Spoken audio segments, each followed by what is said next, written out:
So today I want to talk about something that I've been struggling with recently, and that is correcting bad habits on the guitar. Now, these are habits that I've developed over the years that I've been playing, and recently I just felt like I've hit a wall in my progress. And I tried different strategies. I tried learning new licks, new riffs. I tried learning songs, and those all worked great. I think the difficulty for me was I just wasn't sounding the way that a professional guitar player would sound like. And I'm still far from that. But one of the things that I decided to do was to shift my way of approaching the guitar. Instead of focusing on learning the next lick or riff, I decided to look at how I was actually playing the guitar. And I actually learned a lot. And so I decided to make this video in hopes that perhaps maybe you're going through the same thing and what I'm about to share might help. The first mistake that I discovered was that I was picking too hard. Now, I know we all want our notes to sound clean and audible, but this was different. I was lacking dynamics and expression in my solos. Every note was at the same level, which made my playing sound fairly linear and uninteresting. So I started experimenting with making some notes quieter than others, using techniques like picking lighter or palm muting, and that really helped. Let's take a look at an example of this.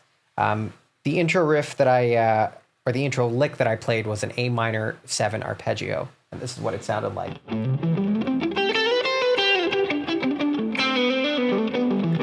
All right, and it ends in a C major 7 arpeggio, but that's beyond the point. Initially, I would play it in a way that really highlighted all of the notes in this arpeggio, and this is what it sounded like. Now, that's great. It just wasn't. It didn't have that effect that separated the pros from I guess your advanced guitar player. I was focusing way too much on making every note sound equal. So I decided to take a step back, and I asked myself, well, what do I want to achieve in this arpeggio? What notes do I want to highlight? What notes do I want to make stand out?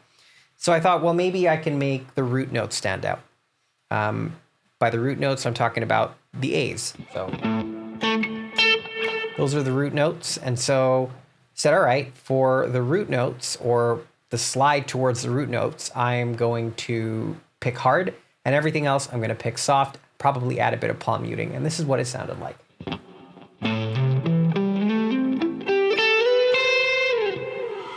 Again, this is what it sounded like before. This is what it sounds like now. Can you hear the difference? Well, by adding dynamics and expression, this arpeggio became more interesting and engaging. It's actually quite amazing what a small adjustment can do. Now, the next bad habit I had was tension. And this was particularly the case with my legato playing. There was this slight pause whenever I changed strings, and it was really affecting the way I sounded. When I focused more on how I was playing these licks, I realized that I was actually moving my entire hand every time I changed strings, which caused that sort of jarring pause. To fix this in a way that made the transition from each string seamless, I kept my finger on the last note of the string that I was on as I transitioned over to the next string. And what this ended up doing was it made the transition sound a lot smoother. Let me give you an example here.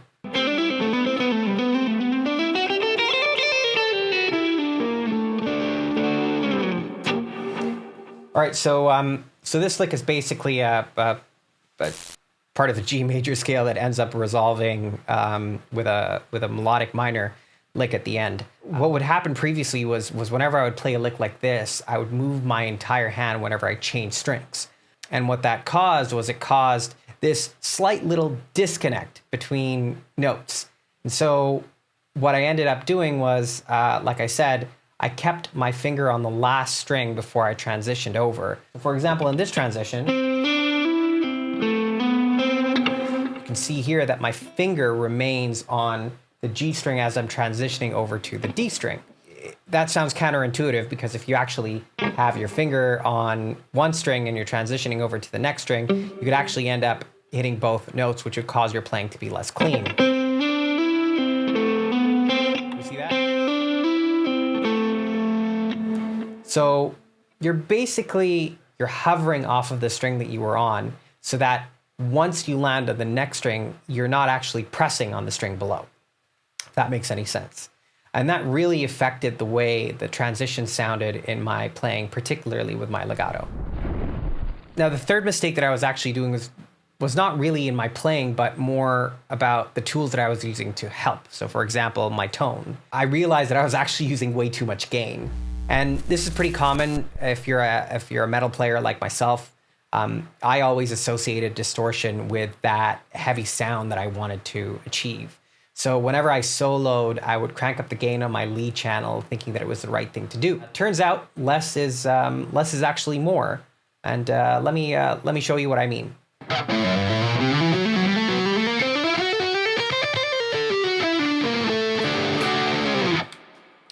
All right, so I'm using the Archetype Nolly plugin here on this melodic minor lick. Look, it sounds great.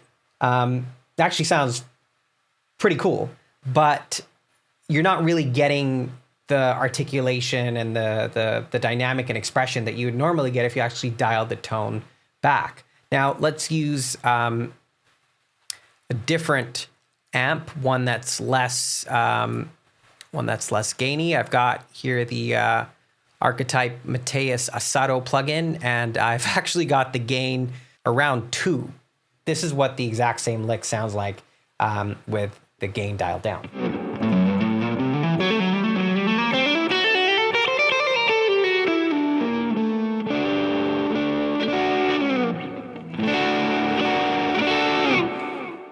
As you can see, dialing back on the gain, I was able to achieve more clarity and definition in my playing. All right, so there you have it. Those are basically the main things that I had to deal with in order to improve my playing significantly.